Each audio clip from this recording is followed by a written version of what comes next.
Did they really try to scam an auditor? I look out for this stuff all the time. I know a fraudster. Welcome back to my video. I don't even want to get into an introduction. I just want to share this information with you all so that you all won't be victims of a gift card scam. So it all happened this week where I bought a pair of shoes online and they came in. I didn't like them. They didn't fit very well on my feet. And so I decided that I was just going to resell them on eBay. Okay, cool. So I sell them on eBay, or at least tried to sell them on eBay. We'll get into that. And I posted them. And then today, which is a Saturday, I got a notification that someone bid on my auction for eBay for the two shoes. And they wanted me to respond. Oddly enough, the auction started off at $5. The person bid at $20. That probably should have been a red flag right there, that it was way too high of an auction price. But anyway, okay, $20. I'm like, okay, of course. And they're paid for shipping. Like, why not? So I actually went ahead and accepted the offer, and you'll see the eBay screenshots and everything. So they told me I had an offer. I accepted the offer, and then I received this invoice request, and it says that a buyer has requested a total for the purchase. And so I received a personalized message from the buyer, and it says, "Thanks for accepting my offer. I will prefer paying through PayPal. Please drop me a text on my line." And they gave me their number. For the protection of their privacy, yes, even though they try to scam me, I still believe in protecting their personal identifiable information. But they said, "Let's discuss about the item condition and shipping method before I send payment. Thanks." Fine, no problem. And then it showed the order address that I'll be shipping it to. So I texted the number and I said, "Hey, this is the seller from eBay for the two shoes." And they said, "Oh yeah, thank you." So as you can see, I said, "Hi, this is the eBay seller for the two pairs of shoes. The two pairs of sandals, silver and gold, have never been worn and are brand new. You mentioned that you also want to discuss shipping." And then they said, "Yes, thanks for your response. I will prefer paying through PayPal because it's safer for both the buyer and the seller. And I would like to verify your PayPal email address before I proceed with the payment." Pause. Normally with PayPal, you don't have to actually verify the email address. If I gave the person my profile, I said Becoming Bossy.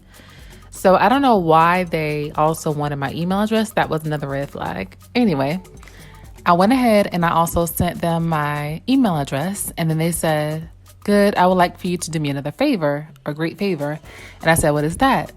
The person said, "I would love to have it mailed to a cousin in Missouri as a birthday gift. Please, can you get gift card of $300 inside the package before you ship it?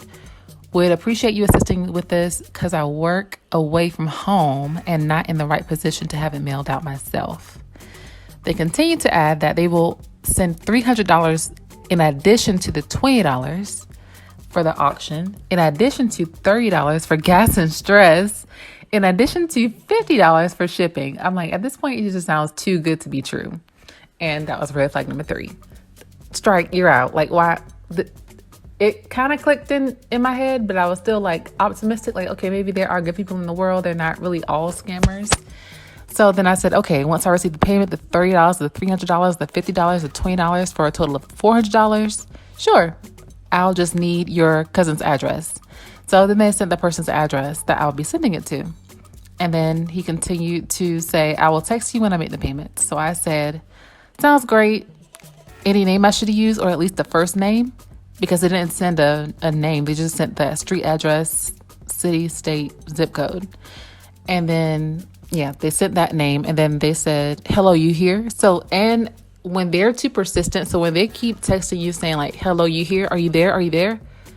They're getting paranoid that you are pretty much catching up on their scam.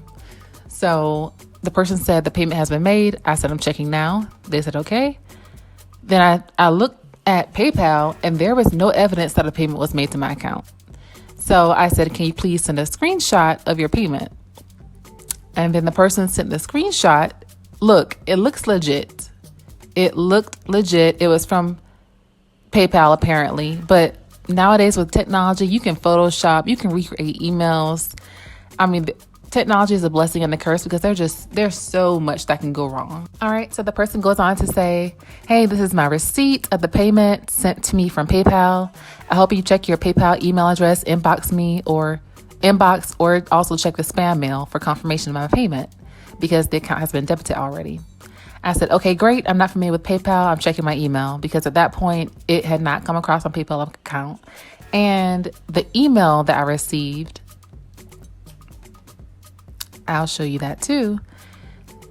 I knew that it was fake because although it was from service@paypal.com, it did not have that trusted sender notification in my email inbox. So I knew that something was off. And it also came through my junk mail, whereas PayPal normally comes through my inbox. So when you're doing through these transactions, when you're going through these transactions, just be extra careful, I will say it. Just be extra paranoid, be extra Inspector Gadget, because they will try to get you, okay? All right. So then, yeah, they sent that email. And of course, that's why the person asked for my email address, because they wanted to send me that fake email to make it seem as though PayPal had actually emailed me. And so I responded. I had finally caught on, like, hey, this is a scam. I heard about schemes like this, from friends and relatives. I'm not falling for this. And so I respond, after I check my email, I have to call PayPal. The transfer did not come in, even though, and honestly and truly, the fraudulent email actually did come in, but I just played it off as if it did not. So then the person said, really? ?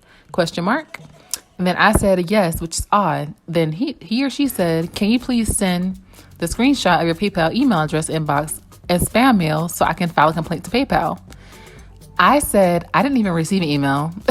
So at this point, I'm just not being honest, which is not a good thing. I apologize, but it's not a good thing. But of course, I know it's a fraudster, so I'm not going to be honest with that person when they're being dishonest with me. And then I said, no, I'll call them, as in I'll call PayPal. And then I said, if not, I'll cancel the order because I did not receive payment. And then the person goes on to say, I want to file a complaint there also. Did you check your junk mail? And I said, yes. And then they say, can you screenshot it to me? I said, sorry, I will call them to figure it out right now. And then the person says, sorry for what? Can't you screenshot it? And I said, yes.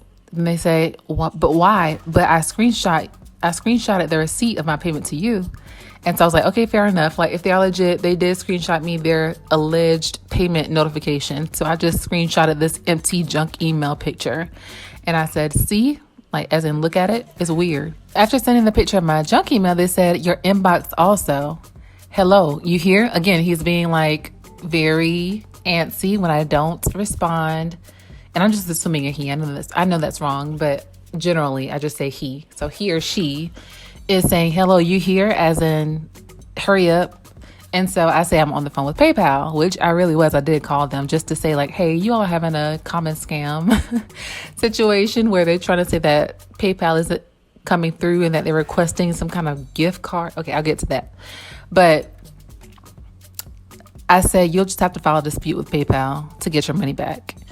And then I said, I will cancel the order because I did not receive a payment. And then, y'all, it just gets worse. The person threatens to call the police on me. Yes, I did not make this up. The person threatens to call the police on me, saying that because PayPal cannot refund their money, they're going to call the police and get the authorities involved. And I, at that point, blocked them. Yes, I blocked them. But these are all of the receipts where they say, hey, here's the payment that we received, but in order to accept the payment, transfer is on hold until the picture of the scratch gift card is provided for verification. No, I am not sending you a picture of a gift card for $300 that's already scratched off just so you can go ahead and use it. No, I'm not doing that. So thanks for my professional skepticism that I have inherited from school and from my job. I knew something was up. So you all, please do not fall for these scams. It's fraudulent. There are scammers out there. We like to believe that everyone in the world is a good person, but you all in 2021 and beyond with this new age of technology, you really have to be careful. Unfortunately, you have to second guess everything, especially when it's not through a direct or legitimate brand. Even if you're secondhand selling, you really need to be careful about the contract, the agreements. Cross every T, dot every I, you all. Stay safe out there. Thanks for tuning in. I hope you don't fall for a scam like this. Stay blessed and bossy. If you made it this far, please subscribe to the channel, hit the like button, and comment below if you have encountered a scam like this or any other scam. Like, warn everybody else about this too. Okay, you all have a great day. One more thing. I also wanted to mention that I used an app to message the person because for some reason, I had already had an eerie feeling about the transaction. So I did use Text Now, which is an app messenger where you can message different people using a real number, but you don't actually pay them. It's a free app to message people. I highly recommend that if you are dealing with, some interesting people or interesting situations and you don't want to give out your real number, because believe it or not, your number is attached to your personal information. People can Google your number and all that. So protect yourself out there. It's a crazy world nowadays. All right. Bye for this time.